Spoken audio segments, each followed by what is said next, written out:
Pues muy buenas, otro día más, una nueva actividad, una nueva oportunidad para aprender algo nuevo, como siempre, siempre abierto a ello. Y en esta actividad tenemos la oportunidad de razonar sobre el profesorado por método.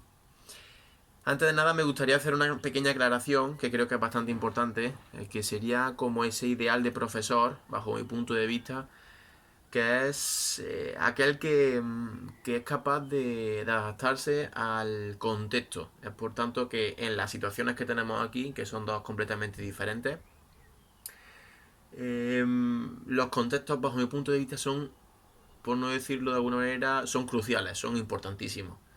Es aquel profesor que sabe orientar, que sabe incluso cambiar la metodología de una clase por la actitud, por el tiempo, por la noticia que vamos a tener dentro de 2 horas después de la clase, por el ambiente que se está viendo que no cala o que simplemente no tiene fruto. Por tanto, esa variedad de metodología en diferentes contextos es lo que yo creo que hace grande al profesor, ¿no?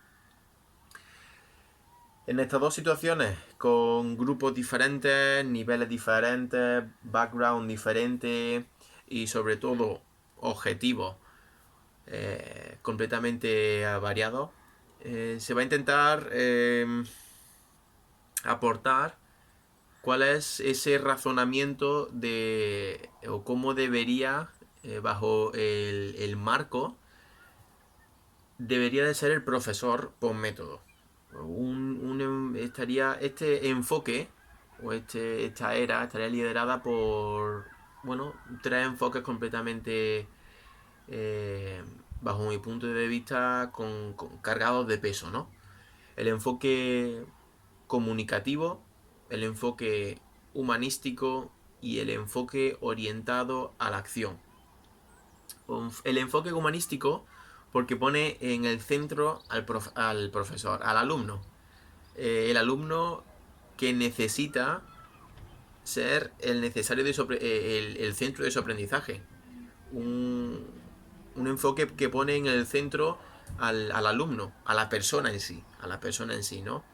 No tanto la gramática, no tanto la teoría o incluso el profesor, como muchos piensan, sino es la persona del alumno que necesita de un guía, necesita de una persona que esté apoyando ese aprendizaje. El enfoque comunicativo porque no se centra ni en la gramática ni en la teoría, a su vez como he dicho, sino en la capacidad y en la habilidad, en la destreza comunicativa del alumno. Y por último, enfocado a la acción, ese enfoque enfocado a la acción, eh, de, de practicar, de errar, de tener errores. Y es por tanto que me gustaría enlazar con el valor del error, ¿no? El valor del error que bajo mi punto de vista es crucial. Y es por lo tanto por lo que intento enseñar a mis alumnos continuamente y diariamente en base al error. Siempre intento hacerles ver a ellos que el error no es algo malo, no es algo que nos destruye, sino todo lo contrario, algo que nos construye, algo que construye al ser humano, no tanto en el ámbito académico, sino en eh, cualquier ámbito de la vida, nos ayuda a construir cómo no hacer una cosa. Es decir, si tú tienes un ejemplo de aprender la gramática del portugués y escoges este camino, si tienes un error, ya sabes que este camino no tienes que hacerlo ninguna vez más. Por lo tanto, el ser humano aprende a base de errores, ¿no? Y es por ello que en ese camino va a ir construyendo su propio, bueno, su propio ser en cuanto a no solo al aprendizaje de la lengua, sino en su contexto a toda su persona. En estas dos situaciones, en la primera me centraría más en lo que es el disfrute, ¿no? Porque como vemos el contexto son clases extraescolares y de niños entre 10 años aproximadamente, y en un colegio privado en UK, ¿no? Gracias a Dios puedo decir que yo estoy en un colegio en Inglaterra, un colegio privado, y creo que puedo aportar algo de experiencia sobre ello, ¿no? ¿Qué puedo utilizar o qué se podría aportar como actividades? Un poco con el sentido de los enfoques. Creo que tienen bastante sentido el tema de blended learning, ¿no? Blended learning. Em, es una mezcla me llama muchísimo la atención porque es una mezcla el método presencial y el método a distancia, ¿no?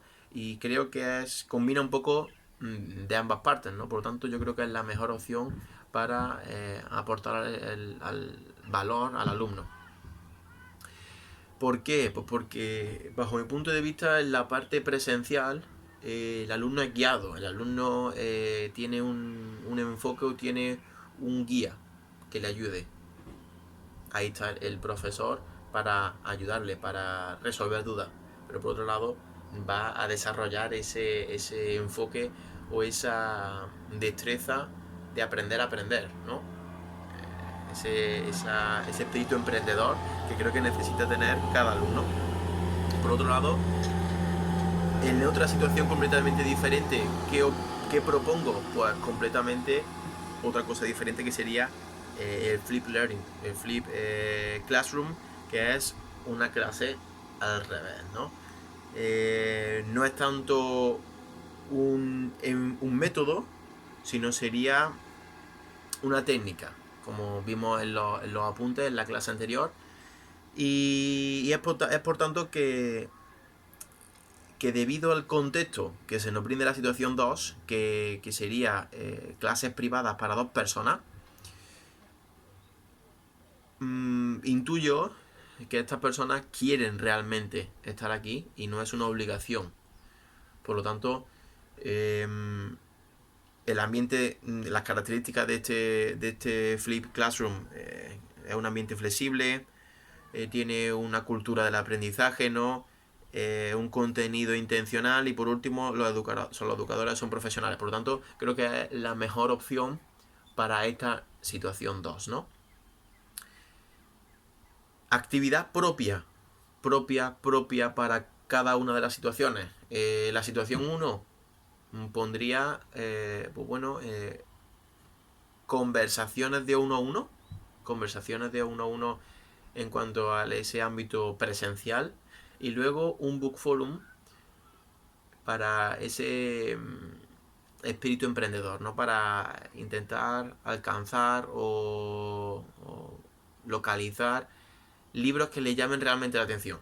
Libros que le llamen realmente la atención y que le inspiren, cojan ideas, historias. Yo creo que esa es la esencia de la educación, ¿no? Y por otro lado, para la situación 2, completamente diferente, en este ambiente flexible le daría una opción, pero luego ellos podrían aportar ideas o aportar una nueva actividad, ¿no? Pero lo que intentaría enseñarles sería en el aprendizaje diario. En el aprendizaje diario. ¿Cómo podemos utilizarlo? ¿Qué es lo primero que utilizamos a día de hoy en cuanto nos levantamos? El móvil, el WhatsApp, ¿no? Las redes sociales. Pues hacer un uso de ello. Crear un grupo de WhatsApp en el que desde primero de la mañana hasta la última hora se van a estar continuamente interactuando entre ellos en la lengua meta, por supuesto, dudas, preguntas, respuestas, en el cual el profesor también va a estar en ese grupo, y sería como un continuo aprendizaje, una continua aportación de valor a diario. Y creo que en esa el sumergirse en ese contexto es donde realmente estos alumnos en estas clases privadas van a poder aprender o aprender algo nuevo. Es por tanto eso que no me quiero extender, y eso ha sido todo por hoy. Nada más que creo que haya que aportar. Muchas gracias, nos vemos en la siguiente.